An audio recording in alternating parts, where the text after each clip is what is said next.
All right. Hello, welcome everyone. Thank you very much for being here with us today. This is the first sociolinguistic lunch of the semester, and we're very excited. For those who are here for the first time, the sociolinguistics lunch meetings are co-organized by the linguistics and the anthropology department with the help of Professor Miki Makihara, Professor Cecilia Cutler, and Aidan Malinowski, my co-organizer, who you may have heard from in the last couple of weeks when we announced the event. Today, we're very excited to have with us Dr. Valentinsson, who will be introducing us to her work. But before that, allow me to introduce her. Dr. Valentinsson is a linguistic anthropologist, and her research focuses on pop culture and mass media by asking how consumers and producers use semiotic resources and how these semiotic processes shape language ideologies. After obtaining her BA from CUNY, yay, she completed an MA and doctoral training at the University of Arizona, and her dissertation focused on Argentine fans of English pop culture and their use of English and Spanish across offline and online contexts. Today, she is a visiting assistant professor in the Department of Anthropology at the Appalachian State University, and her most recent work is published in the latest issue of the Journal of Linguistic Anthropology, an article titled Semiotic Disruption and Negotiations of Authenticity Among Argentine Fans of Anglophone Media. The article is open access and it is available in a link that I will share in the chat very shortly. I would also like to encourage everyone to visit her beautifully designed professional website, which includes all of her projects and more information about her work that will also be in the chat.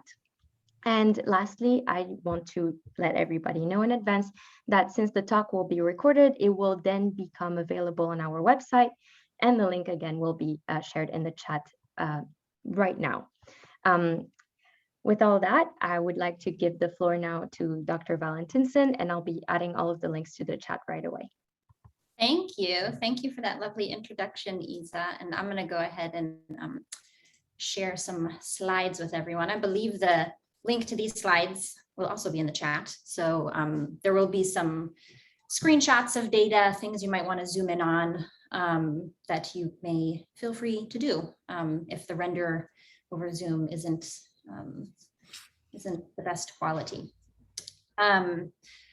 Before I get into the talk, of course, I want to thank the organizers of the Sociolinguistics lunch for inviting me to come talk about my work. It's so flattering to be invited back to a place that really feels like an intellectual home for me. I'm sorry we can't be together in person, but since I had this funny scheduling situation where I was in New York anyway, if you're in New York, then and you can widen the scope of physical togetherness, then some of us maybe are together. But in any case, I'm really grateful to share this time with you all. And I think to begin, I'll share sort of an overview of where the material from this talk comes from. It comes from my dissertation research, which, as Isa mentioned, was a study on global media fandom and English language ideology in Argentina.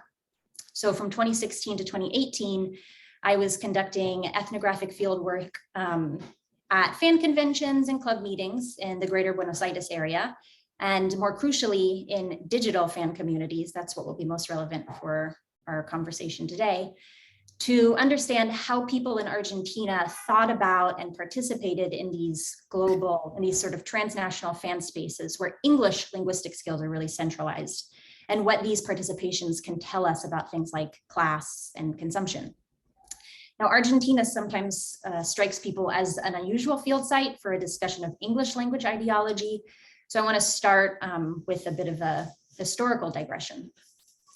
While it is obviously accurate to say that South America was colonized by the Spanish and the Portuguese, and the story of how that shaped the linguistic landscape of this region is familiar to most of us, by itself, I find that story downplays the influence of the British imperialist agenda in the region.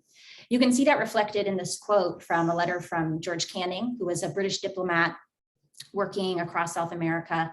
And a year before, he brokered a free trade agreement between Britain, Argentina, and other countries in the region.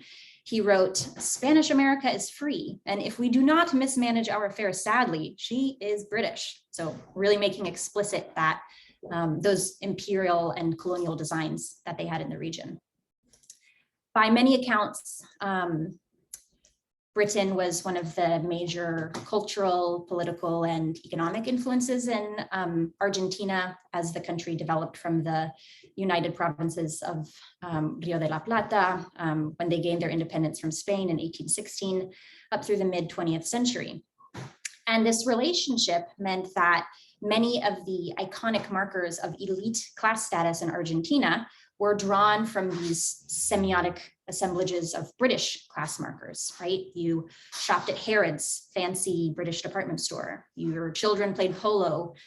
You took high tea at elegant cafes. And it also probably meant that you spoke or you knew some English. If you were wealthy enough, maybe you even sent your children abroad to study at British schools, but minimally English, as well as other European languages. French was also quite popular. This was a key component of elite private education. And while English became part of the linguistic repertoire of the super elites, it also became an aspirational tool. So British companies, they were controlling many of the major industries, especially in the earlier part of the 20th century. Trains are a famous one, shipping, meat packing, all sorts of things. And these companies often installed British managers on site in Argentina. So for middle-class Argentine workers, English linguistic skills were often needed to interface with the individuals who controlled their upward mobility in the company. And these are the roots for this Argentine version of the idea that English is the language to get ahead. Fast forward a couple hundred years. These historical discourses are now tied up with broader transnational discourses of English as a, or English as the global language. So English is meant to be this equalizing, democratizing force, giving lots of people access to upward social mobility, and maybe more broadly, the sense of a glamorous, cosmopolitan sort of identity. But due to this historical influence of the British, it's also seen as this language of elitism and imperialism. And you can see elements of these discourses throughout the linguistic landscape of Argentina. You have startups that give their companies English names, English titles, trendy clothing stores that use Union Jack iconography and English words to establish their wares as kind of like preppy and elite. Still cool, but maybe a little bit snobby. And then advertisements for English classes that engage ideas about work and global travel and investing in a presumably better future. So that's some of the story of English in Argentina. I want to turn now to a little overview of why this project focused on fans and fan communities. Now, when I talk about fans, I don't mean the casual viewer who enjoys a Mets game a few times a season, or if you were the sort of person who spent the better part of a decade, sitting down every Sunday night to catch the new episode of Game of Thrones. I don't mean you either. You can certainly still call yourself a Mets fan or a Game of Thrones fan if that's you. But here I'm talking about a kind of hyper engaged.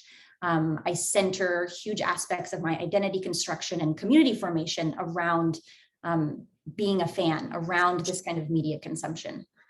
These are the folks who join clubs to talk about their favorite show or book or sports team, who dress up as their favorite characters and cosplay to go to conventions, who wait hours and hours in line, stand in packed auditoriums to see their favorite performer speak about a role. And crucially for this talk, folks who spend lots of time in digital communities talking about theories, writing fan fiction, and so on.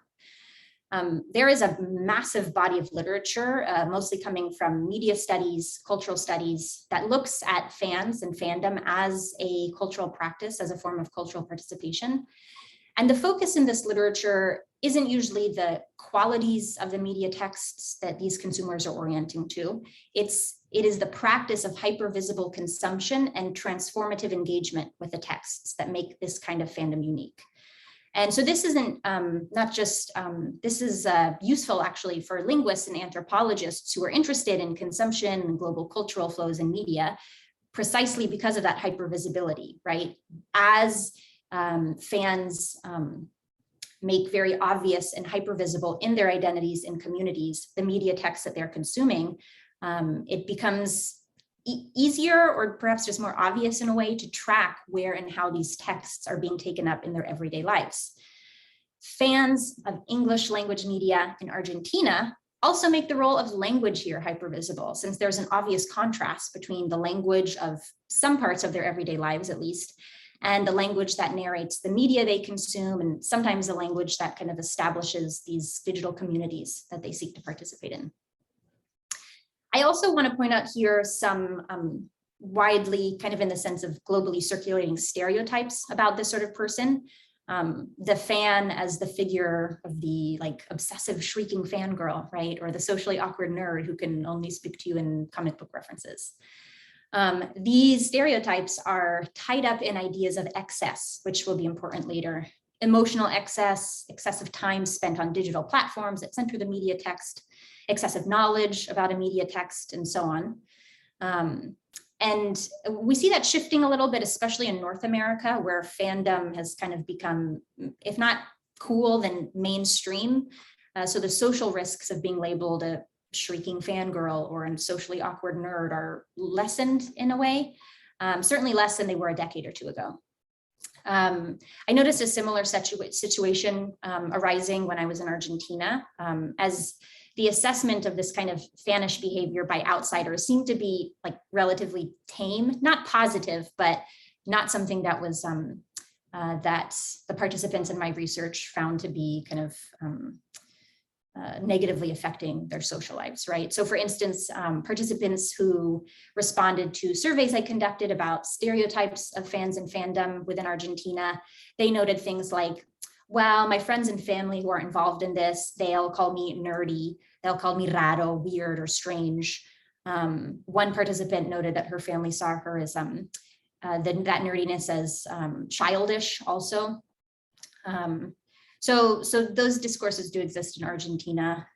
And similarly, participants noted that this characterological figure of the fan was most strongly linked with adolescent girls, especially upper middle class adolescent girls form the image of the fan in Argentina. And most of the stories I heard about that was because they have this perhaps excessive free time, leisure time, and money to waste, in quotation marks, their days being on the internet and talking about something as ridiculous as the leaders of the fan club whose convention table you see in this photograph, one of the groups that participated most heavily in my research. This is a combination Doctor Who Supernatural fan group. And then one final thing to point out about Argentine engagement with Anglophone media fandom is how it creates new possibilities for English linguistic development for these fans. Now, English language education is nominally mandated in public schools by the state, but most of the participants in my study say that you don't learn anything in your high school English class. So it's pretty similar to many people's experience of foreign language education in US public schools in that regard. Some of my fans and some of the fans in my study were sent by their parents to private after-school English institutes, right? Much like you might pay extra to send your kid to a karate or a ballet class after school. But even so, almost everyone in my research attributed their pretty substantial fluency in English to their engagement with Anglophone media fandom. And you'll see some excerpts of the English that these fans use. I think you'll probably find it pretty fluent. I didn't measure their English fluency in any objective way. This is just the impression I got from allowing them to choose what language to communicate with me in. I found that they were all at least as fluent in English as I was in Spanish. So by watching films with English subtitles or reading English language fan fiction with the dictionary by their side, these fans gain a lot of proficiency in English, a really impressive amount of proficiency in English from their involvement with fandom and their consumption of Anglophone media and pop culture. And this is the sort of sociolinguistic lay of the land that I was encountering when in early 2018, my research led me to an interview with a member of an Argentine fan group, for the British science fiction television series Doctor Who. It's not the combo Doctor Who Supernatural group. This is just a Supernatural fan club. And this fan, who I call Marta, that is a Doctor Who reference, characterized the language use of members of her fan club, which I'm calling Tardes. That's not the actual name, so you'll hear a little space in the recording there. In a way that really struck me. You can read the transcript on the screen. I don't think this audio render is going to be great, but I'm going to go ahead and play it anywhere. So anyway, so we can hear her voice a bit. Sí, las chicas de mucho en Facebook hablan todo en Spanglish, todo. Mezclan cosas. A ver, el otro día vi un post, no era de ellas, era de una página que decía cosas como 3 palabras en castellano, 2 en inglés, después 2 en castellano, 4 en inglés, y así, como todo mezclado, y era muy gracioso. So at the time of this interview, I was kind of blown away by Martha's use of the term Spanglish to characterize her club's linguistic practices, or rather, she's naming some of the leaders of the club, namely because that term has such tremendous cultural baggage in the United States, right? Popular understandings and uses of the term usually take it to mean something along the lines of Spanish-English code switching, but it's also often accompanied by various forms of negative social evaluation.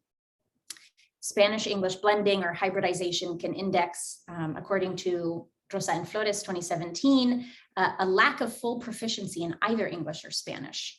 Similarly, Otto Santa Anna in 2012 noted that public perceptions of this so-called Spanglish characterize it as a breaking or corruption of pure languages that is more broadly associated with cultural stereotypes that designate Latinas as non-white transgressive border crossers who are messing up not just the purity of the language, but also the purity of white Anglo-American models of personhood and nationhood with inferior intellect, poor education, and so on. Sociolinguists have roundly critiqued such interpretations of Spanglish, right?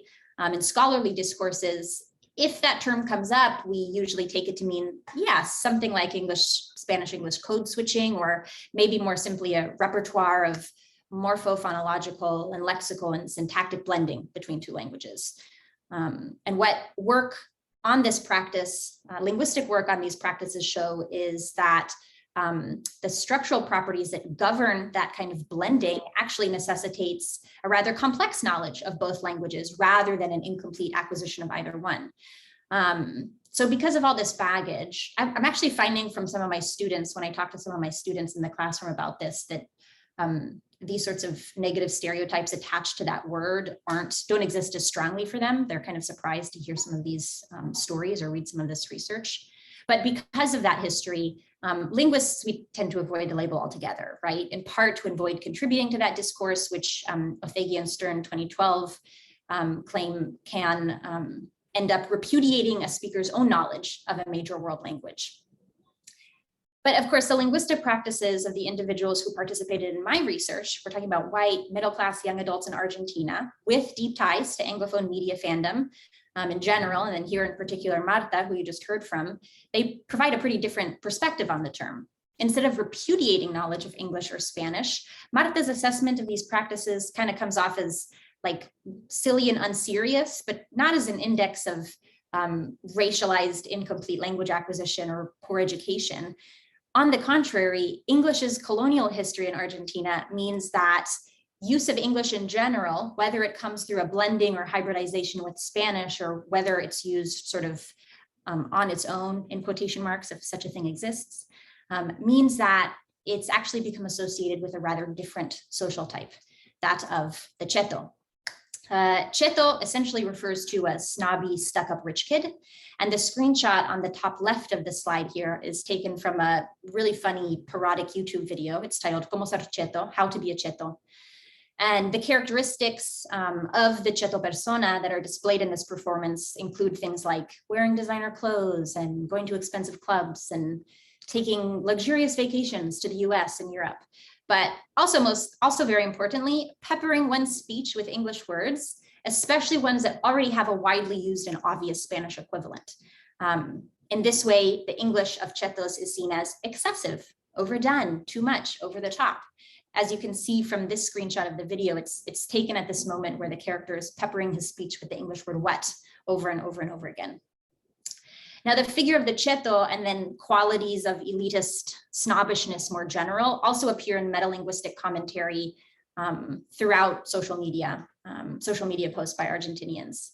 If you look to the right of the slide, I hope that directionality is right for you all. I don't know if it gets flipped in your view. If you look to the right of the slide, you can see a meme that was posted by a member of one of the Facebook fan groups I worked with in this study.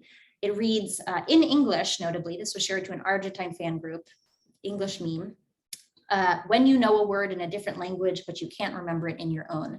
And that text is superimposed on images from, this is so silly. The cartoon showed Jimmy Neutron, who's the titular character's on the left here, and he's this child genius. When he has this moment of deep thinking and scientific insight, he has a brain blast, and the animation zooms into his brain, and you see his neurons firing and all this stuff. So the sharing of this meme sparked a little comment thread among some of the other members of the group, including the commenter whose words I screenshot just below. They noted, lo peor es que creen que uno es presumido, en realidad que soy idiota. The worst is that people think I'm full of myself, but the reality is I'm just an idiot. Other common terms to describe this person that you can see in the bottom left screenshot of some Facebook comments include tincho, another word that you'll hear in some of my data, rubio menemista, or blonde menemist. This is in reference to Carlos Menem, who was the president of Argentina in the late 80s and early 90s, instituted a lot of neoliberal economic reforms, and I guess also just blonde hair as a class marker. I'm still working on that one. Interestingly, apparently this figure is also sometimes called a sorri, that you can see right at the end of this list here next to tinchos. I never heard that one in my field work, but I did have an interaction that I report more on in more detail in my dissertation. A conversation I had with a fan who told me that despite being a fluent English speaker, due to his engagement with online fan communities, he said specifically he was afraid to say the word sorry out loud on the street due to the risk of being seen as a tincho or a cheto or just snobbish in general. So what does this mean? An Argentine fan of Anglophone media or pop culture may want to be identifiable as a fan, and that itself is probably a little nerdy or weird or geeky, but none of them want to be called a cheto. That is not a cool thing to be. Even if you called this fellow in the top left here a cheto to his face, he would probably reject that assessment, push back. So it creates a little bit of a tricky landscape that these fans have to navigate linguistically. On the one hand, peppering your speech with certain English words might help people realize that you're a really hardcore fan, you're plugged into these digital communities that operate primarily, well, many of them operate in English, not all of them, I'll get to that, or you're fluent in English, the global language could be a good thing to put on a resume, but it can also get you clocked as a snotty, snobby, stuck-up rich kid. That is not a good thing, not an assessment that anyone wants. So the nuances of these social meanings are something I consistently grapple with in my work, and certainly something that my research participants are also constantly negotiating in their everyday lives. Here's another little data snippet. This is transcribed from a WhatsApp group chat I shared with two research participants, Pablo and Emilio. They had actually introduced me to the figure of the cheto in an earlier interview, and I was following up with them later in our group chat to ask, in our earlier conversation, we had been talking about what it means to kind of speak English out loud in your daily lives. This was, I think, Emilio who said, I can't say sorry out loud anymore because people will call me a cheto. So I followed up with them in our group chat to ask whether one might get perceived as a cheto for using English in written mediums, like if somebody saw them texting over their shoulder on the subway or email. Not spaces inherently linked with fandom, just, digital communication in general. And here's what they thought. Emilio reported that, they probably just think we're weird more than anything. If they heard us in real life, meaning spoken orally, it would sound snobbish, but read, I don't know. I say, haha, fair enough. Pablo responds, I think it also depends on the amount of English one would think is okay, or that you're cheto, because there are several words that people use from English. You can see that in digital spaces. He names Twitter and Instagram. And Emilio responds, my love, we use so much English they either think we're snobs or they think we're weird. There is no in between. So obviously the title of the talk comes from that great little quip. By snob, Emilio, of course, means tincho, which is another word for cheto. In this last section, Pablo reflects on hearing a group of people who talked about fandom things, notably this word shipping, which refers to imagining romantic relationships between different fictional characters. Pablo says he heard that conversation. He heard words like shipping around 2014. He wasn't involved in fandom yet, didn't know what they were talking about, but they seemed cool. Didn't think that they were snobbish. So specifically, I want to point out to how this kind of persona or quality negotiation is conditioned in part on where the English use is situated. Pablo and Emilio have established this divide between IRL spaces, online spaces, and offline spaces as mediating a distinction between when English use can index more weirdo qualities and when it can index more snobbish ones. But more specifically in this talk, I want to explore another conditioning element of this negotiation, one that Pablo and Emilio don't bring up, the consideration of which digital platform one is using when considering the social effect of code choice, the language you'll use for communication and interaction on that platform. And to do that, I want to talk a little bit about the linguistic situation on the internet more broadly. There are, well, I'm not sure how prominent these stereotypes are anymore, but there seem to exist some beliefs that the internet in general is a English dominant space. But those stereotypes tend to conflate two distinct measures of linguistic diversity in digital spaces. On the one hand, measures of what languages internet users speak. Some of Crispin Thurlow's work that at this point is a little bit old, but in the early 2000s, he found that there were slightly more non-native English speakers using the internet than native English speakers. The native languages of those non-native English speakers were perhaps unsurprisingly mostly European languages, but he also found kind of an uptick in representation of East Asian languages, Japanese, Korean, Mandarin. But another way to count this is count how much of the actual content of the internet appears in different languages. And we see some shifts in different methods for counting that. But by the late 1990s, Thurlow et al. Found that about 84% of all web page content was in English, followed by German, Japanese, and French. In 2014, we have a report from the Internet Society, which is a nonprofit research organization, reporting that there are about 165 languages with web presence today, but only 36 of those are actively used. So about 80% of that totality accounts for English, Chinese, Spanish, Arabic, Portuguese, Indonesian, Malaysian, French, Japanese, Russian, and German. And then more recent counts suggest that those percentages are still shifting, with English still having a very big market share. So, you know, the picture of the internet is definitely more multilingual than those stereotypes suggest, but it also isn't totally off base to suggest that as a whole, it's a pretty, English is doing pretty well there, English dominant medium. And what that means for people who write in or speak or use other languages in their daily lives has been explored in several different avenues. Work on code choice in translocal social media communities, work by Siduri Christensen, has argued that it's largely an effect of audience design, right? If you're presuming that your audience is mostly English speaking, it probably makes sense that at least on those platforms, you write your posts in English in order to speak to that audience. Work by Axelson, Abeline, and Schroeder, work on language shifting in a virtual world akin to Second Life, showed that bids to shift into Swedish tended to just not be accepted, not be picked up in the English dominant main gaming area, but that users were able to create language specific subsets of the virtual environment where bids to switch into Swedish were picked up. And then Andritsopoulos' work on German and Greek speaking youth point out that code shifts into non-English native languages, those tended to be shaped by the topics or participants or the interactional context. So you needed some kind of particular kind of discursive license to make that switch work. Work in this vein has also suggested that being among a linguistic community's subgroup of early adopters of the internet and social media technologies was also correlated with more widespread English use and also more innovative use of the native language. and even within digital spaces where non-English native languages flourish, English was still incorporated in creative and flexible ways. But obviously I wasn't studying the entirety of the internet. My research led me to two main platforms where Argentine fan activity congregated. Those were Facebook and Tumblr.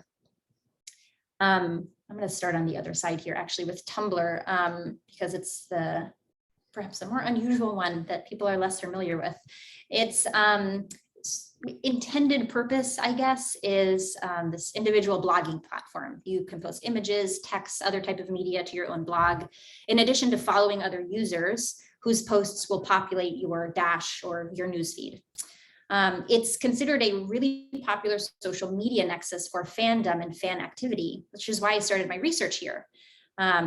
A user or a researcher might find blogs to follow by tracking tags that label posts according to their content or topic. And I will actually get into tags in a lot more detail shortly, but they were a main pathway for my initial entree into these communities. I started to build a network of connections to Argentine fan blogs by exploring the hashtags related to Argentina Comic Con, which is the country's biggest and most expensive gathering for fans and fan communities, happens twice a year.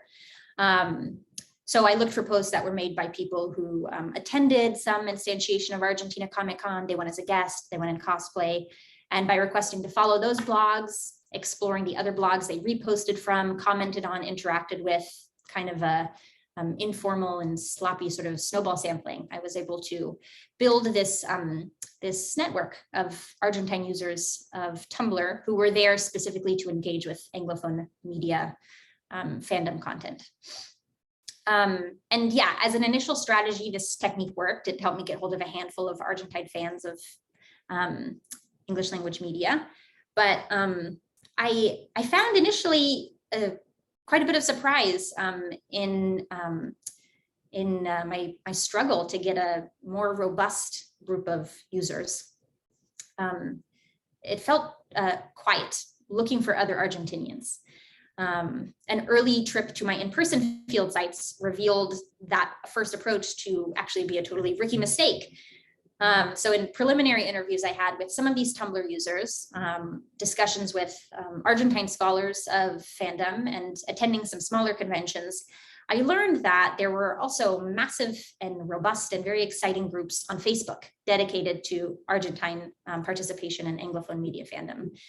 Now, the reason this surprised me is because, at least here in the US, and I say this gently and with love, there is a growing perception of Facebook as a social media platform for like older, less technologically savvy folks. It's kind of considered a little uncool now, right? And some of my participants did report similar feelings, but it was clear that Facebook offered some unique affordances for Argentine fans to connect with other Argentine fans, rather than Argentine fans connecting with anybody in this fandom more generally, which is what we saw in Tumblr. As a platform geared towards social networking in the more traditional sense, rather than blogging like Tumblr, Facebook's platform offers this affordance of groups, right? Spaces for semi-private communication among a self-selecting set of members who share common interests. And more on this later, but you might already be seeing clues here to the sociocultural constraints of code choice across each of these platforms. Facebook's affordances allow Argentine fans to self-selectively orient to other Argentine fans of the same media texts, whereas Tumblr's tagging affordances, well, they let you do some things, but they don't let you do that quite as easily. Tumblr as a whole is felt to be, and in my experience, is an English dominant space, whereas the Argentine Facebook fan groups I observed were much more Spanish dominant. So I'll now turn to illustrate how issues of code choice are negotiated, thought about, the kind of meta-pragmatic assessments that Argentine fans of these Anglophone media texts made about their code choice on both platforms, paying particular attention to these different affordances of each, how they license or don't license, discussions about code choice, how they make visible or less visible different kinds of code choice decisions. On both Tumblr and Facebook, these negotiations are largely, though not entirely, geared towards managing perceived excesses of English, which I mentioned earlier, right? That's necessary to fully engage in fan communities, but also runs the risk of activating this link to an elitist or snobbish or classist persona. And we'll start with Tumblr. Tumblr, as I mentioned, is perceived by users to be a very English dominant space, have mostly English language content, mostly serve the interests of North Americans and Europeans. And yeah, that's not untrue. But at the same time, as I also mentioned, much of the media studies literature that focuses on fans and fandom has shown that this site is a hugely popular kind of digital gathering space for fan engagements generally. So Argentine fans of Anglophone media and pop culture who wish to engage with those transnational fan communities closely connected to that media source, they often have to contend with the linguistic landscape of this place. Some users, not ones who are necessarily connected with fandom, organize movements in order to promote the use of non-English languages on Tumblr, such as the Use Your Language Day event you can see in the screenshot on the left of this slide. And this particular movement wasn't super widely adopted in the network of Argentine fans I observed. But as you can see, well, this image is rendering so terribly. This yellow circle at the bottom here is circling this measure of engagement or reach, essentially. It's got 4,759 notes. So that highlights a not insignificant desire to moderate the excessive use of English on the platform. Many Argentinians who use Tumblr to connect with other members of Anglophone media fandom reported to me that in their early days on the platform, they sort of assumed they were the only ones. There was little Latin American presence, let alone another Argentinian on the site. And so they didn't really make any effort to produce content in Spanish. Virtually all of my participants who actively used Tumblr shared stories of surprise when they first encountered other Spanish-speaking fans and other Argentinian fans, such as the participant whose post I show here on the right. They write, every once in a blue moon, I'll notice a somewhat regular follower of mine reblogging, liking a thing, and I'm like, all right, buddy, who are you? And then I go check their blog, and they turn out to be Argentinian. So, hola muchachos, hola Susana, te estamos llamando, gracias por el follow, smiley face. So here this user is kind of invoking a piece of media discourse in the sense of Spitolnik 97's discussion of TV announcers checking the line with hello Kitwe, come in. When this Tumblr user realizes a longtime follower might be Argentinian, she writes, hola Susana, te estamos llamando. Hello Susana, we're calling in. This is a reference to an early 90s like promotional jingle for Susana Jimenez's popular talk show in Argentina, which I believe is still running. But it's not just by chance that Argentine Tumblr users find each other on this platform. Like I did when I began this project, many operationalize one of Tumblr's primary communicative affordances, that of tags, to build community. If you read the site's official help documentation, the tags on posts are freely chosen keywords designed to make it easier for readers to find posts about a specific topic on your blog. Tumblr tags are visually pretty similar to hashtags on other social media sites. They tend to appear at the bottom of a post. So you can see it circled in yellow here. I'll read that to you. I know the text rendering is awful. And there's another example at the bottom of the post in pink. They, in theory, are meant to, create intertextual links between the post in question and other posts across the site with the same tags. This is meant to allow, for instance, all of the posts about Lord of the Rings can be found together in a single stream. Maybe it's tagged hashtag Lord of the Rings or LOTR if you want to abbreviate. Borelight 2018 described this sort of tag as a keyword tag, as it serves this purpose of creating a descriptive label that enhances the visibility and searchability of a post. Keyword tags don't have to link to broader media discourses though. On the Tumblr post on the right, we see the post has been tagged hashtag captain's log, which is this user's strategy for tagging all the posts that have to do with their own life, experiences, feelings, posts that sort of take a more journal or diary entry format rather than posts that share content related to media. So that too can get confusing for navigating the tags. If there happen to be I don't know, new HBO show called Captain's Log about a pirate captain writing about their ship or something like that. This person's personal journal entry post would also kind of get linked in with that. So it's not exactly a perfect system. There's another way tags are used on Tumblr too, which you can see in the post to the left. Well, I'll read it to you. I know you can't actually see it that well. This is what Borlai 2018 and Hertig 2017 refer to as commentary tags.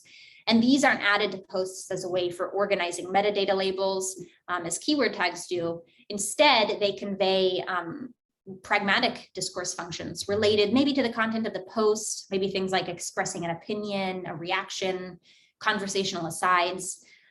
So this Use Your Language Day event notice was reblogged by an Argentine participant in my study who included a commentary tag that translates to, they wrote, siempre me olvido LMAO, or I always forget LMAO.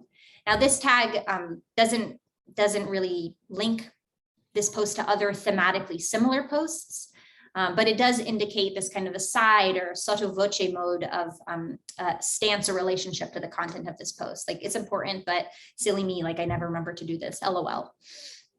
Now that said, on Tumblr, the distinction between commentary tags and keyword tags isn't necessarily binary. The data on this side illustrates both a Tumblr post, which you have on the left here, the tags that this user attached to the post, which I show in this kind of zoom in screenshot at the top, and then a rendering of a chat I had with this user using Tumblr's one-to-one instant messaging service, asking them to kind of reflect on how those tags were used. Now I should say, yeah, this isn't translated either. This is this user's response to me entirely in English. I noticed that, all right, well, let me start with the original post. This is on the left. This is this user whose blog is this pink color, saw one of their friends on the site post a link to this YouTube video from this parodic series called Te lo resumo así nomás. I'll just sum it up for you like this, where an Argentine actor kind of summarizes in a parodic, very funny way the plot of big Hollywood franchise films in a super stylized Argentine accent. It's very funny and also very semiotically rich. I mean, stay tuned for the project on that.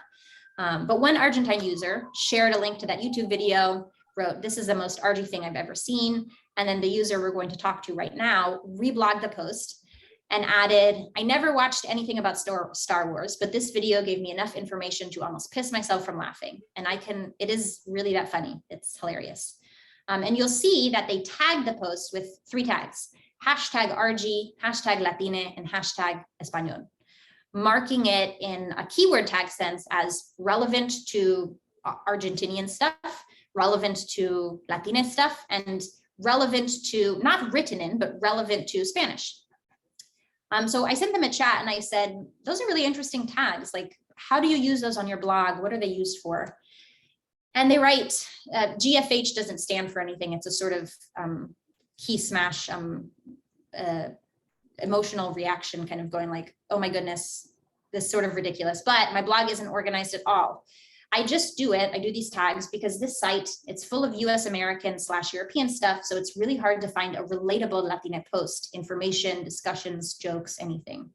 So I find it more easy to collect all this stuff. So if people want to feel like home for a while, they can go there."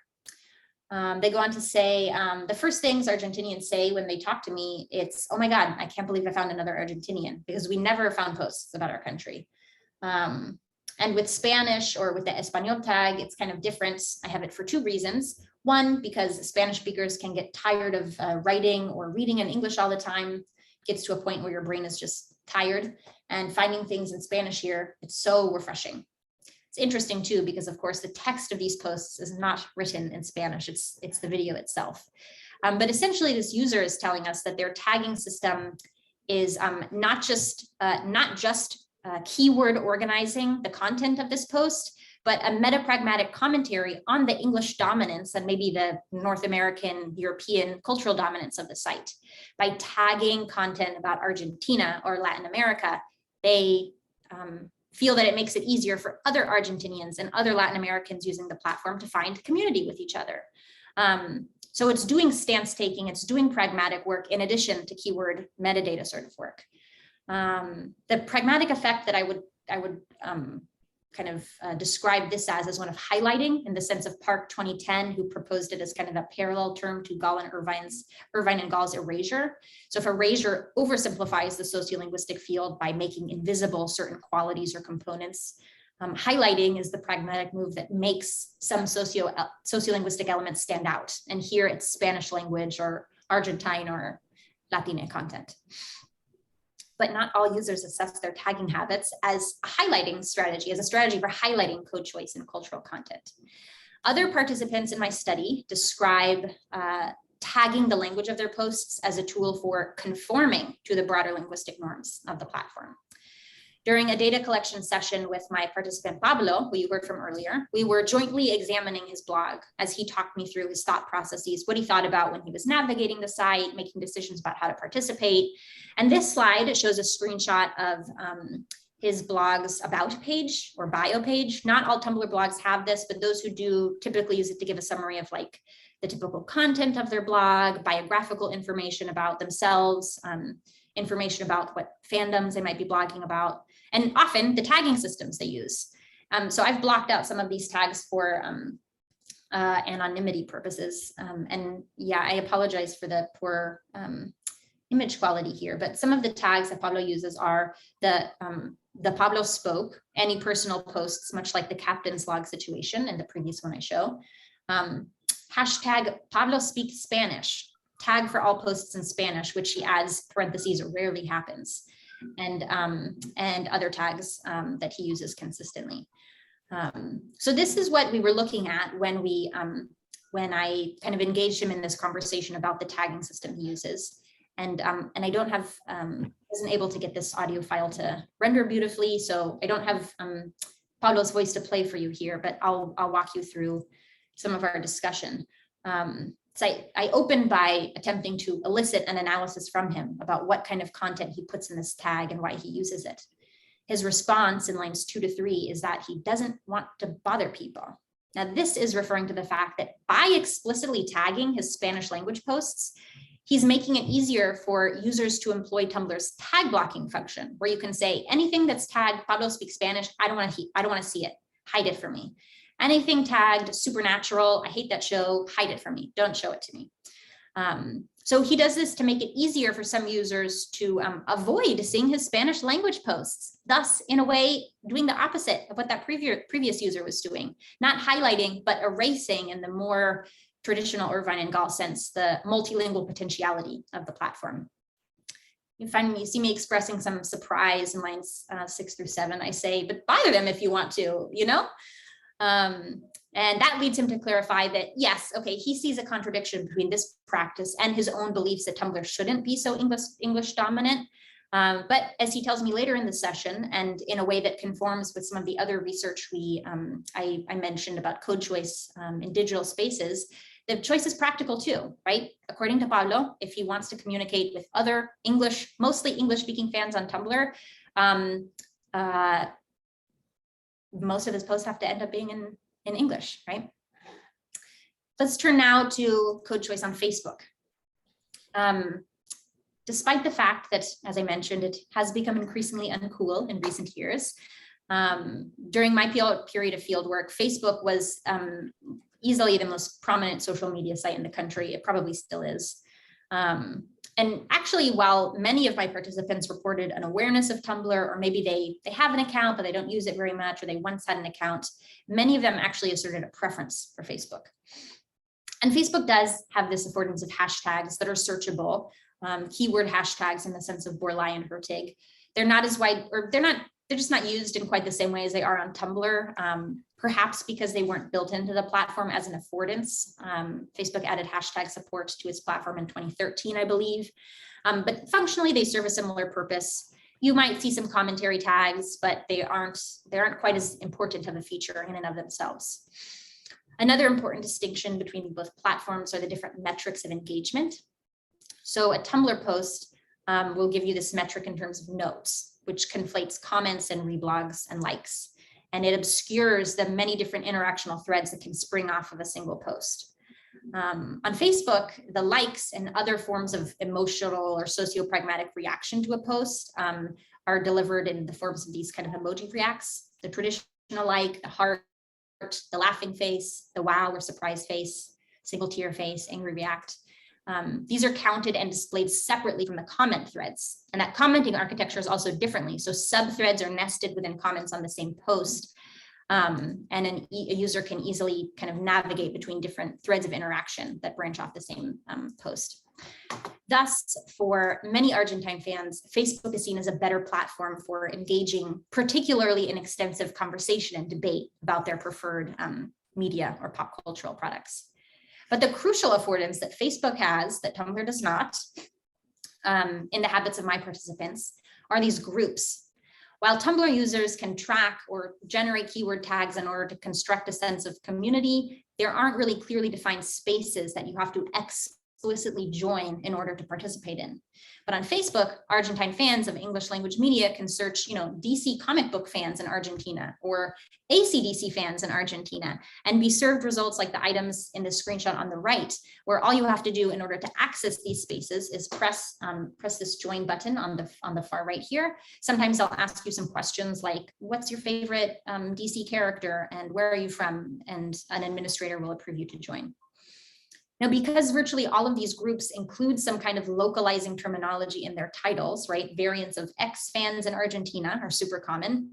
People's own searching practices, Facebook geotagging, and other algorithmic things can create this presumption that everyone in the group, if they're not from Argentina, then they're at least a native Spanish speaker.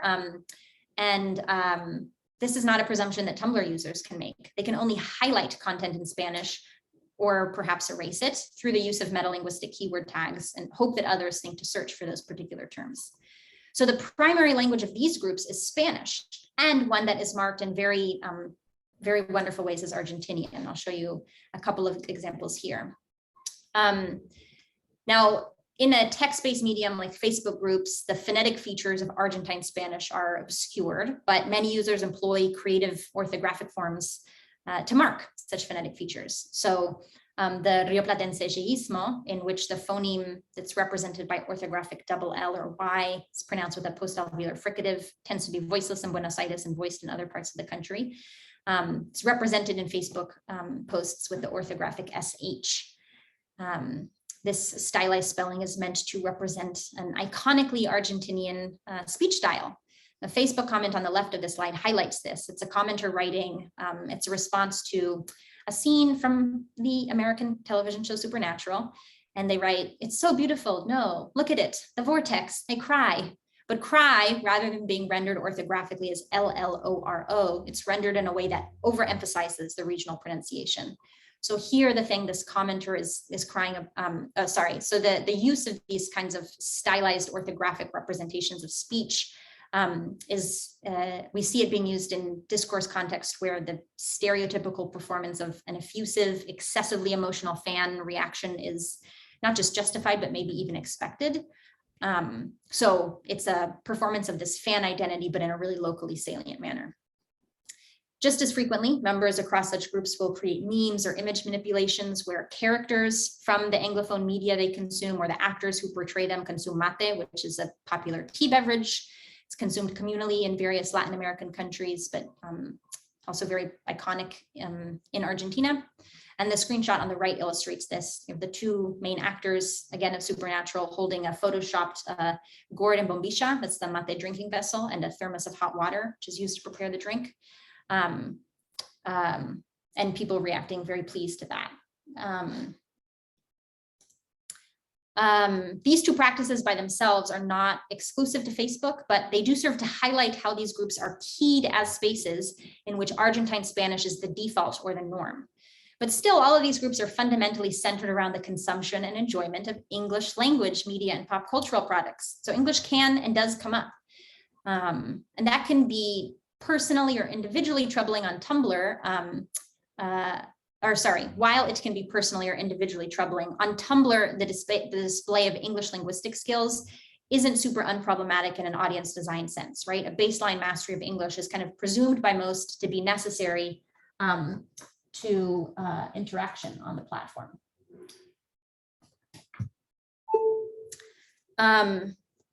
It's also relatively unproblematic in a persona or identity management sense, since everyone else is speaking English on that platform. So you choosing to use English won't make you stand out as a snob, right?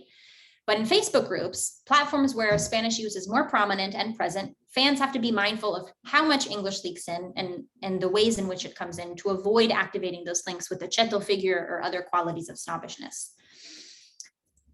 Since the vast majority of news about Anglophone media text is published in English, links to such information are often accompanied by bids for translation.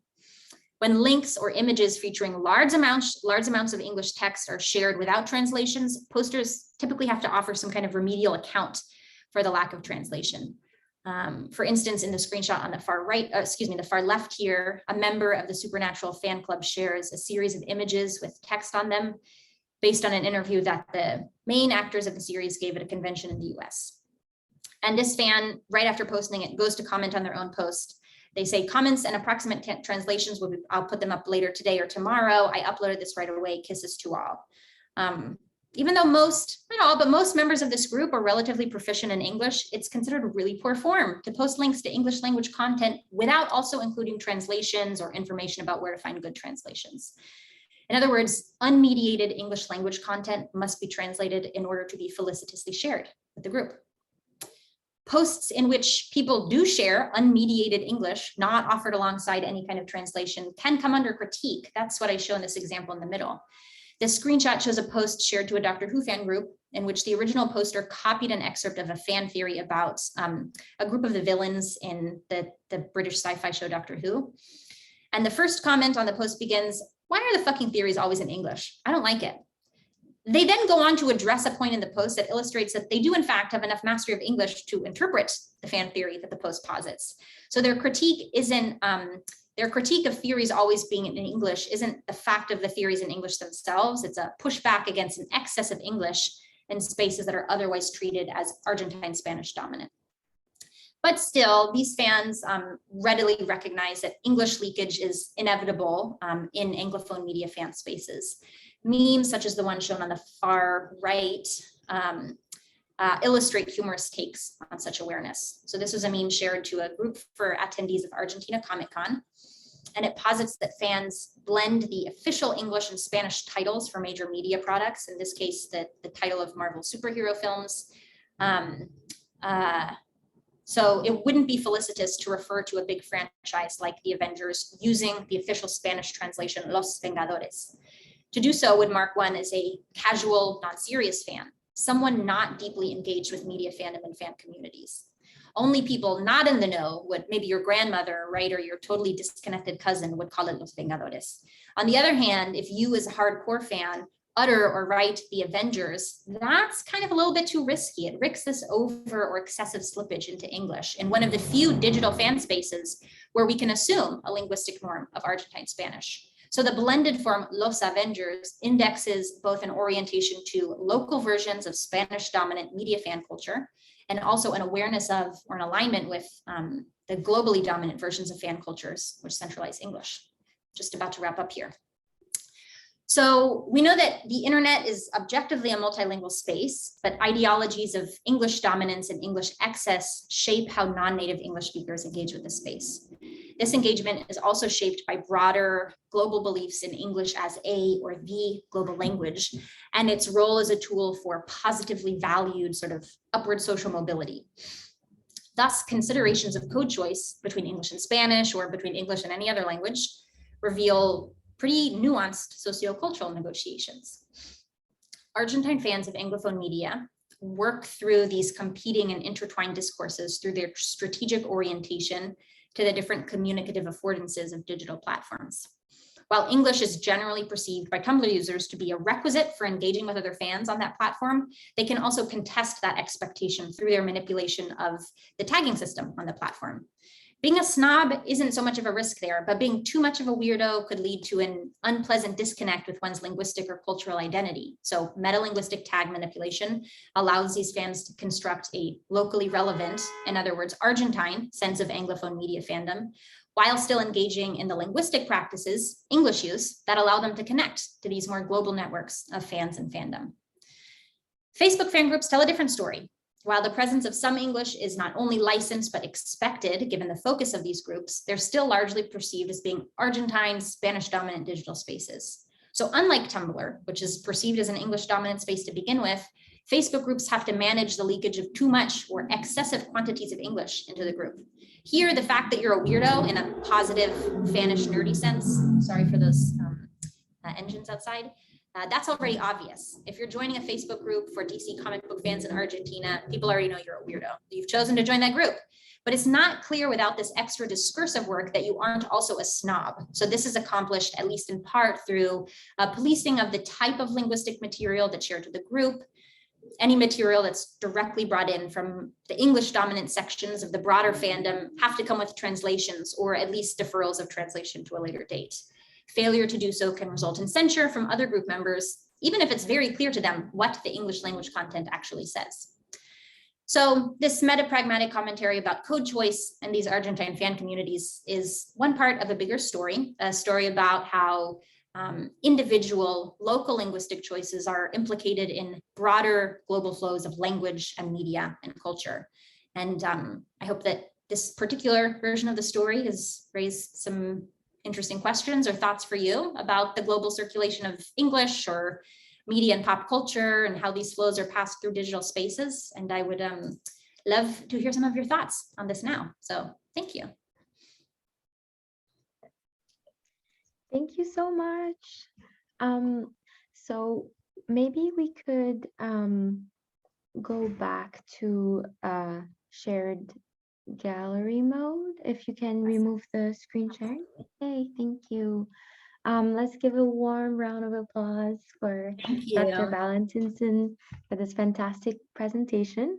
Now we're going to go into the Q&A space. If someone has a question, feel free to use the raise hand option or go on the chat, and Aiden and I will monitor whoever has a question first. So please don't be shy, ask questions. I see there's already a question in the chat that I'd be happy to speak to from Yanis Tsiligakis. Curious whether Spanish speakers have suffered deplatforming and banishment from Tumblr, given that especially when they write in English, they are not as politically correct aware as American users may be. And just to tack onto that, they say they've observed in several non-English speaking groups that lack of English fluency is frowned upon or used as a way to deride users, their intellect and their discursive and argumentative capability. Yanis, are you finding that kind of deplatforming on Tumblr? That's really interesting. I'll say that I didn't see that. I didn't see that in my work, in the work I did with Argentine users on Tumblr. But I also find they didn't orient themselves into groups. I found that to be a really pretty stark distinction between fans who are using Facebook to connect with fans and fans who are using Tumblr to connect with fans. I can probably recall a few cases where Argentine users would get into maybe pick fights with US or European bloggers who were presuming a kind of universality to their worldview and experiences, and using their space on that platform to critique that.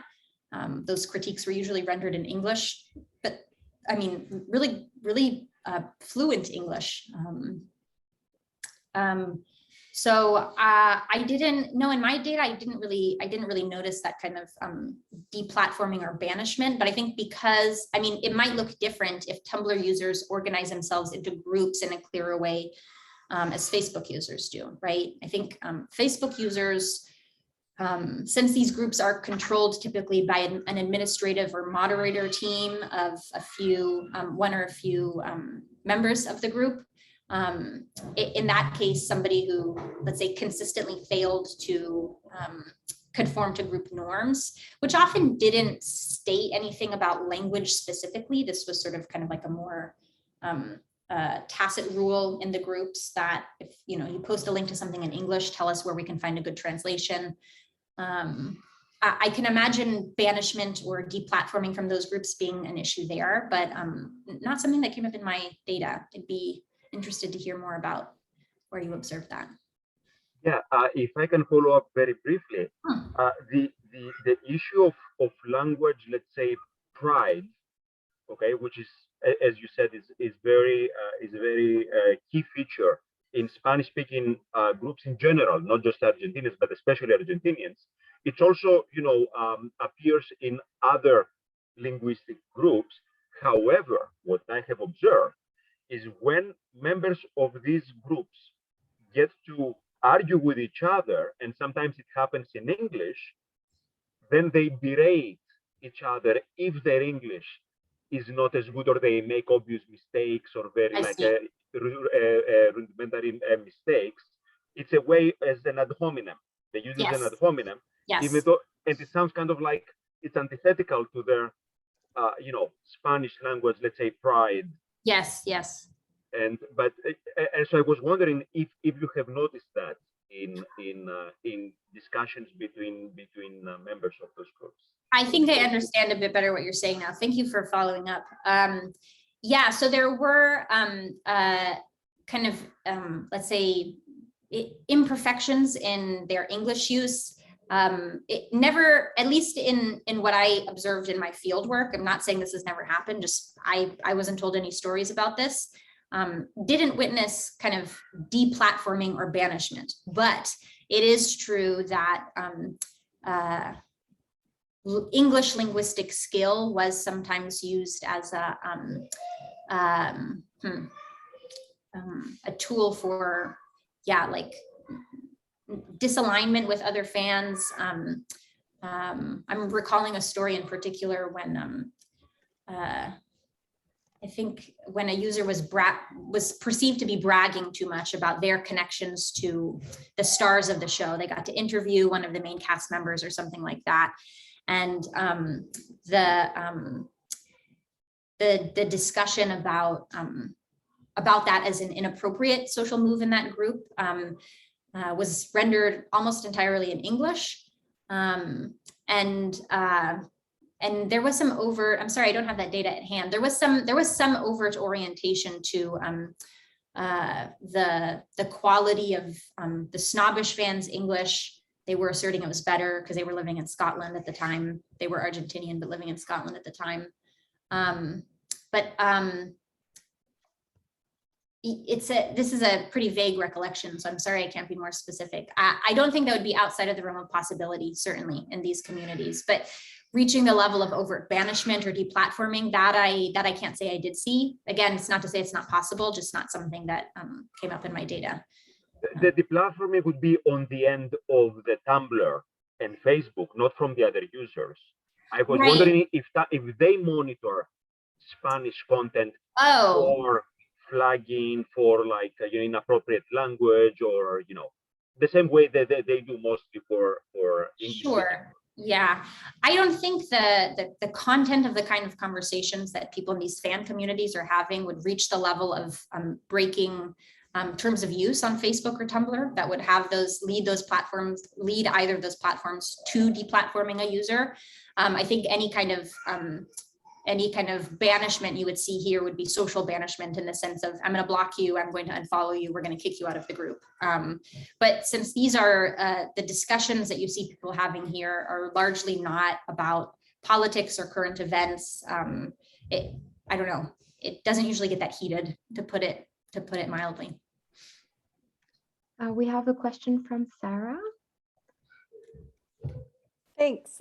Thank you very much. I enjoyed this very much. I should put my hand down. So I wanted to ask a question about kind of age and shifting practices around English, not kind of outside of these fan communities. So I'm wondering, I may be wrong, but my guess is that these fan communities, it sounds like they're mostly fairly young users. Is that accurate?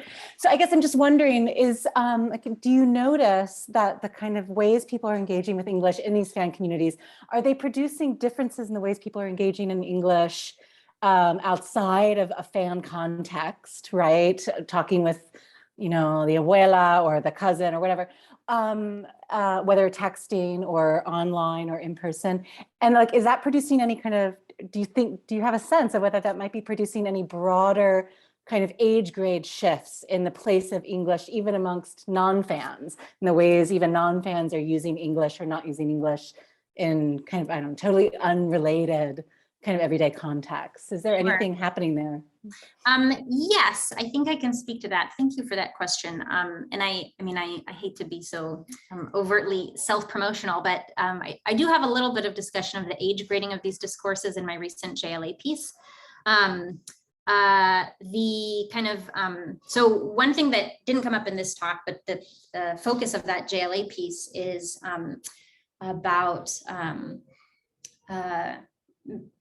differing valuations of subtitling versus dubbing some of this media material that Argentine fans are engaging with.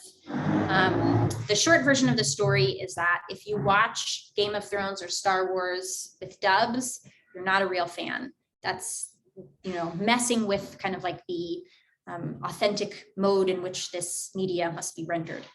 But many fans, of course, want to like share these stories that they're really passionate about with other people in their lives, including their grandma or including their cousin that really has no interest in television or films or anything like this. So you see space being made in that sense for licensing or permitting dubbing of this material. It's actually, there was one really rich sort of site of data when I was doing this work. This somebody in a Doctor Who fan club posed a question about dubbing or subtitling, and it turned into this 300 comment long thread with discussions about what was appropriate. Would dubbing, but what if I want to show an episode to my grandma? She doesn't know any English, like she's not going to be able to, it's going to be very unpleasant for her to read and watch at the same time. I think it's nice to share with her like that. And I know that wasn't exactly your question. But so there's a sense of age grading in that sense that English, the ability to develop the appropriate English linguistic skills to engage with fandom in this way, either in these spaces or consuming the media in the way a hardcore fan would, that's policed much more strongly for younger people. If your grandma wants to get into Doctor Who, let her watch it dubbed. Don't force her to suffer with the subtitles, right? That's sort of the feeling. But that said, I mean, I think the stronger factor that shapes feelings about English in general outside of these spaces is class rather than age. Even younger people who, I recall a great story from one of my participants who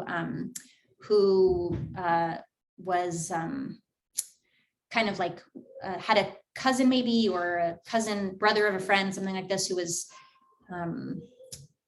refusing to participate in his English classes at school, just silent, mouth shut. I'm not turning in any homework because that's the language of the dirty British. It's the language of the imperialists, and I will not be learning that language. How dare you? This is a high school kid. The teacher had to engage these discourses of you need to learn the language of the enemy, right, in order to get ahead, in order to get that child sort of more involved in the classroom. I wouldn't, I feel that class is kind of the bigger force there outside of these worlds, which do tend to trend younger, early 20s, late teens. I will say that one of the leaders of one of the core groups that I worked with is a woman in her mid 50s. So it's not strictly age graded, these spaces in that sense, but the trend towards younger participants is definitely there. And yeah, outside of these worlds, I would say that class is a much stronger factor than age. Sure. I mean, it's interesting because, of course, in Argentina, movies, back when people went to movie theaters, right, they were never dubbed. There was never dubbing in Argentina. Only children's dibujitos or cartoons were dubbed, right? So it's not surprising. So there's a whole other kind of history of engagement with media and with English and media here that's also kind of probably shaping that. So thank you. Sure. Thank you so much. Yeah, thanks. In the chat, Matt Garley asks, do you think that this distinction, I think between Facebook and Tumblr, Matt means, do you think this distinction in linguistic norms and expectations is due more to social group dynamic factors, the technological / structural affordance of the platforms, or a combination of the two? Yeah, thank you for that question, Matt. That's my vote is combination of the two, right?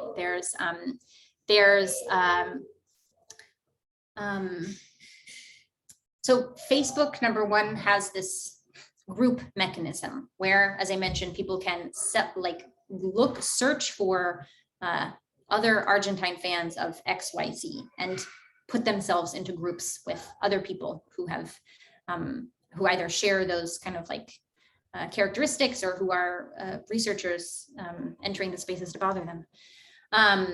I think that like Tumblr's the assessment that people tend to have of Tumblr as the social media platform for fandom makes it scope more global, and because of these presumptions about English as the global language, that's sort of what conditions English as being the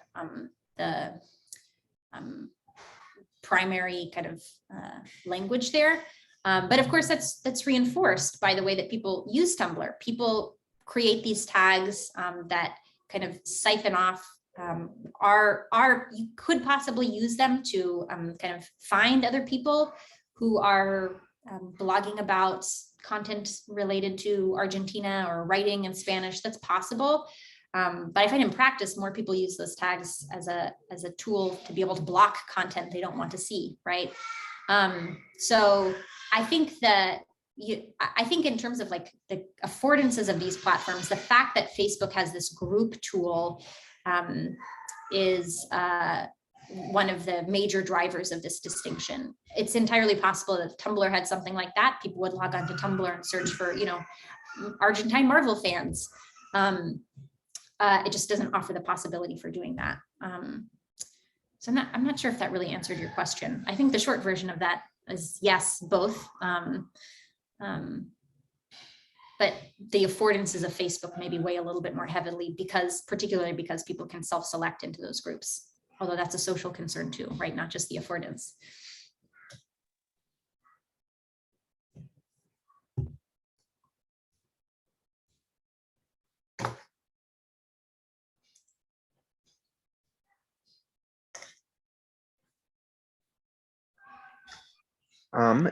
In the chat, we have a question from Emily, who is curious about the intersection of race. So Emily observes that American, in quotation marks, fan spaces often seem predominantly white. And does it seem that more white Argentinians deal in English in general? What a good question. Thank you for that one, Emily. I mean, yeah, so definitely. So there's this really powerful fiction that Argentina is a white country. Not a fiction, very powerful sense that Argentina is a white in the sense of European country. That erases the history of Black communities in Argentina, of the very overt kind of genocidal work that Argentine politicians did to remove indigenous communities from the territories that they were acquiring. So Argentinians for sure see themselves as white, but race is of course, race is talked about in Argentina through class. One way of describing someone as of low socioeconomic status in Argentina is calling them Indian, right?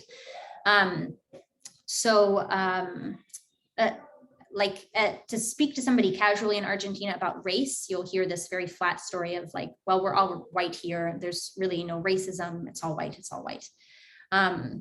That's certainly not the case, because you have these racially coded, racially charged terms used to presumably to talk about class distinction, but they also clearly name racial categories at the same time. How does that map onto these fan spaces? Since race and class share this relationship, And since in certain respects, access to the tools to develop these kinds of linguistic skills in English are also classed, right? You're helped a lot if your parents pay for you to go to an after-school English institute. You're helped a lot if your parents can afford an internet connection, and a computer in your home, which most people have, but I mean, to differing qualities, certainly. You're helped if your parents can pay for like a phone with an internet connection for you. That's classed, so inevitably that's also racialized.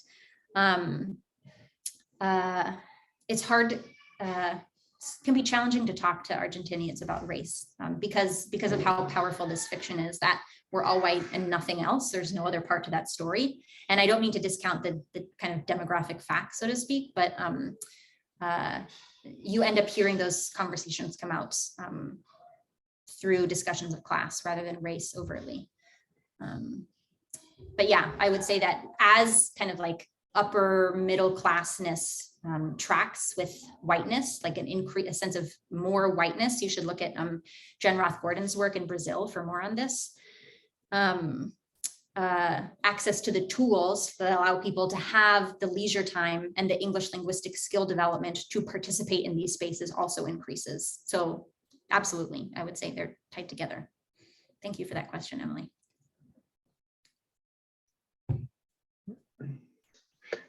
And Wafa asks if you would speak to how translation both boosts Spanish while erasing it as well in Spanish and other languages online.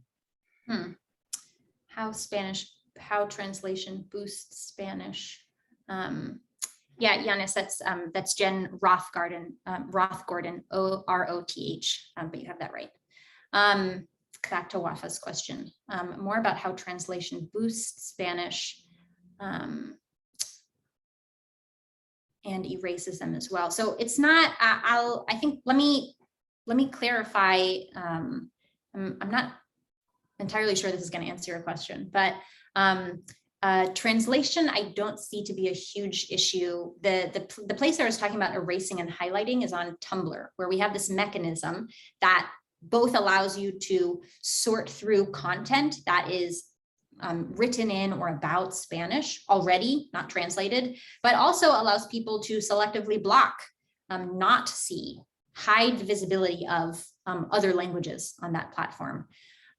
So that's not an issue of translation, so to speak, right? That's an issue of how users are putting their Spanish language content on the platforms. And how they're giving it, attaching to it this feature or affordance that can allow others to either say like, okay, like I'm going to like follow these users who sometimes write in Spanish, or I'm going to follow them. I want to hear what they have to say about Doctor Who, but I don't want to see anything written in Spanish. The issue of translation comes up more in Facebook groups, where you've got people who want to discuss fan theories or want to say, look at this article that was just written about the new season of Game of Thrones. If it's written in English, it's a kind of socially risky move to share that article without doing some kind of translation or explanatory work in the comments, right? Because there's a presumption that, I mean, there's a sense that we have to, that users want to maintain the Spanish primacy or dominance of the groups. It's not the case. Well, number one, many people have access to Google Translate tools, but number two, many of these users actually do have the fluency to read those articles. It's just goes against the ethic of the group. So in that case, the boosting of Spanish, I guess, is through translating or providing links to translation resources when you share external material that was originally rendered in English, if that makes sense.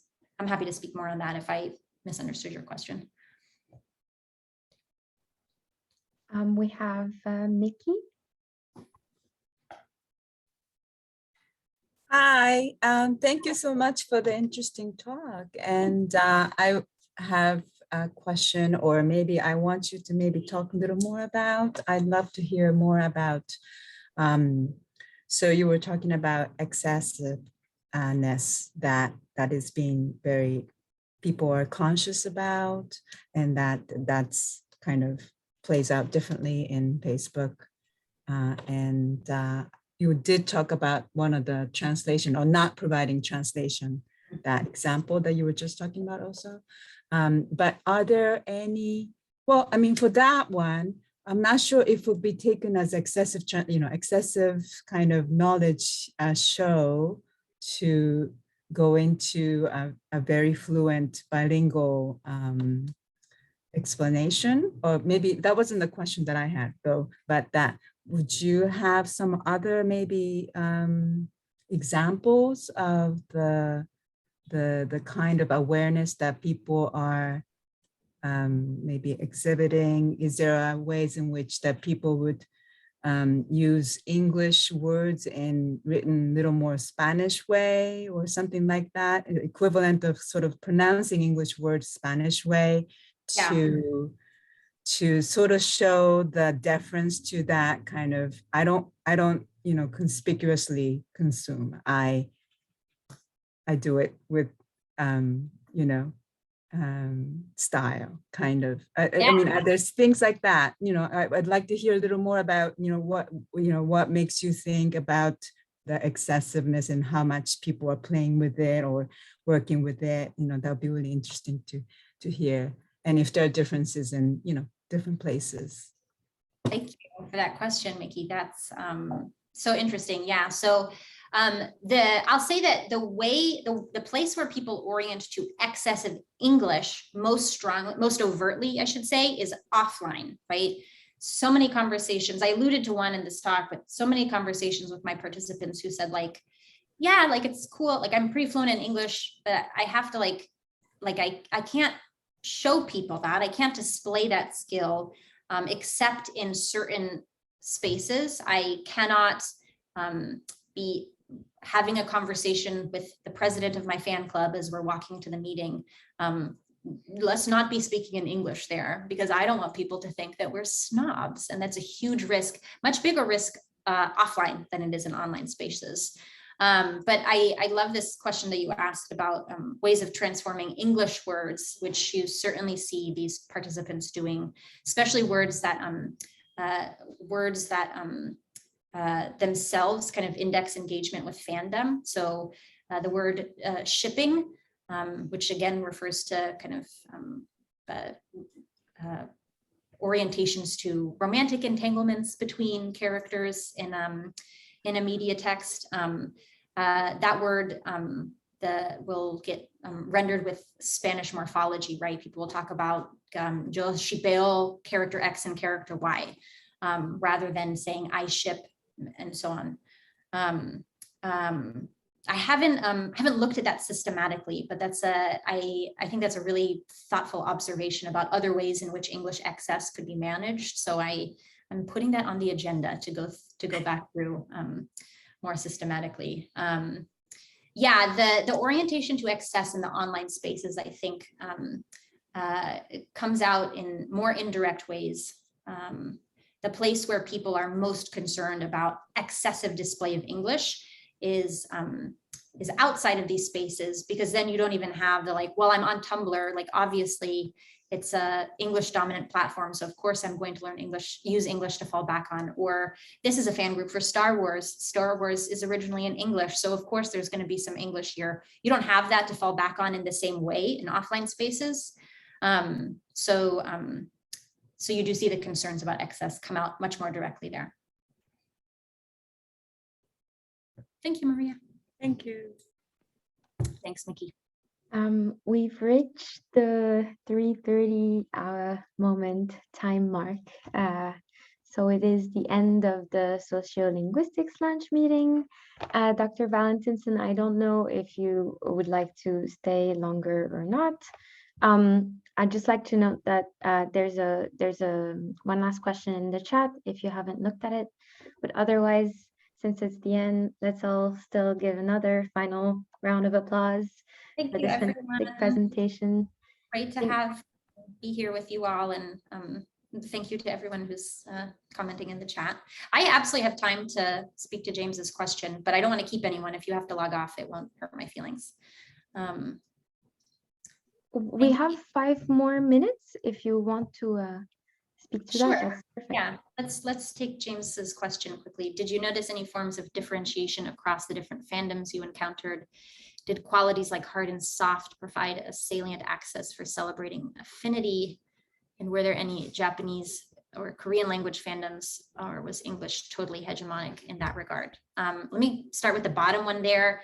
The kind of social meanings of Japanese and Korean media fandom are pretty substantially different in surprising ways. I didn't work with those groups enough to tell the story really convincingly, but it's absolutely a future direction for more work on this topic. I'll say briefly that when one of my contacts in the field brought me to an anime convention, most of his observances were about how the participants there were lower class, essentially, which was, I mean, we didn't have time to unpack that, but I think there's more to explore there. And certainly the histories of Japanese and Korean as languages don't have the same kind of colonial history that English has there. So that's another important difference. But there, yes, increasingly prominent. What's the story behind that? I'm not sure yet. Check back with me in 5 years. Qualities of hardness and softness. I mean, there's certainly this like sense of hardcore fandom. I don't think that has a parallel term of softness. Maybe the parallel quality is casual or inauthentic, less committed, these sorts of things. You might find that, I mean, sorry, I keep self-promoting my JLA piece, but you might find that kind of like engaged a little bit more in that article. And then forms of differentiation across different fandoms I encountered.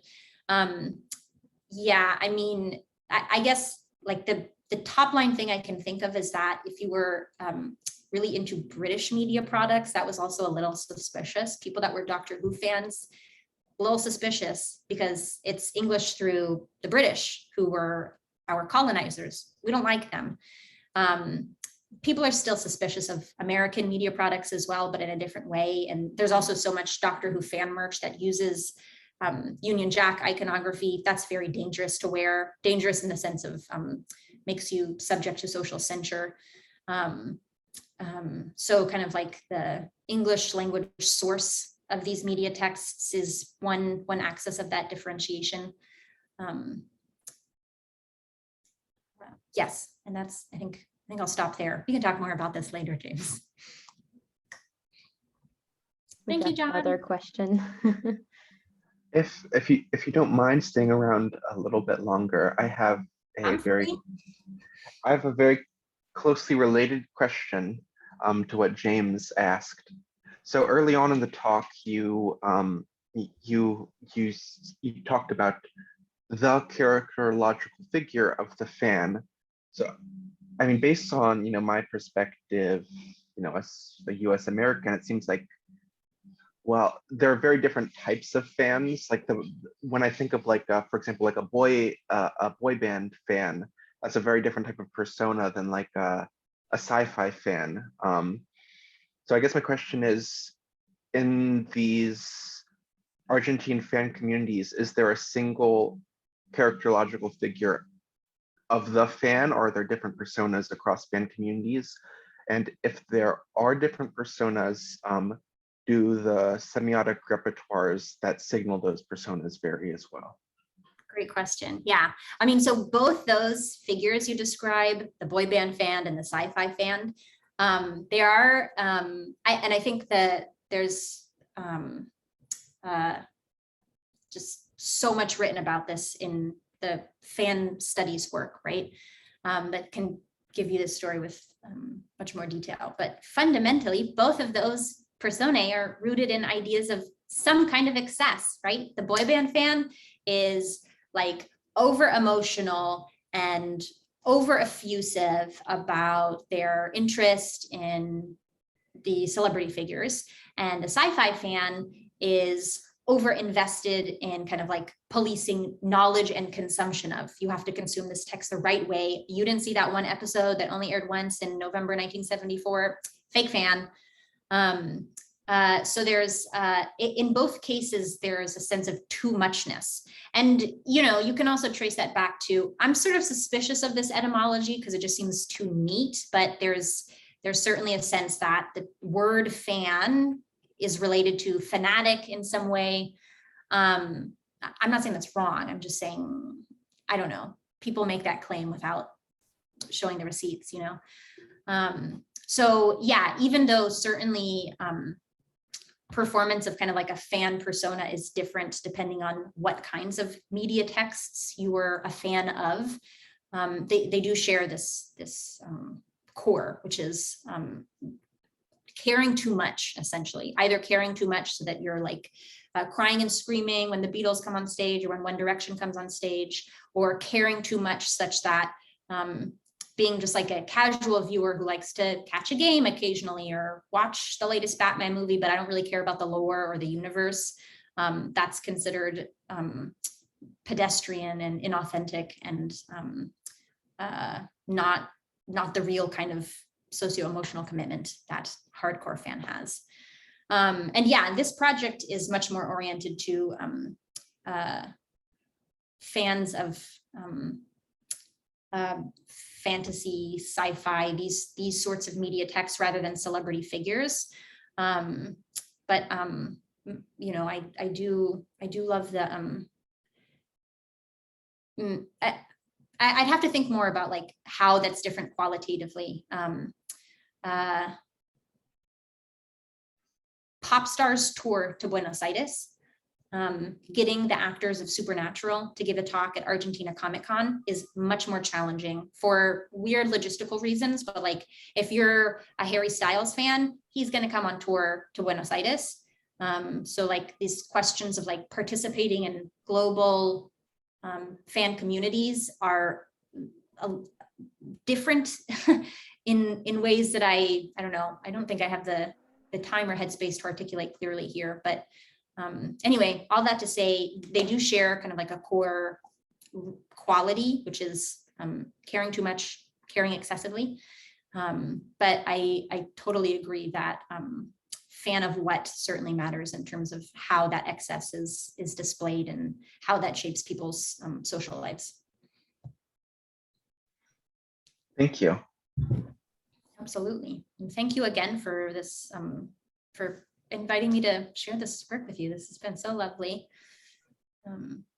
I certainly have time for another question or comment.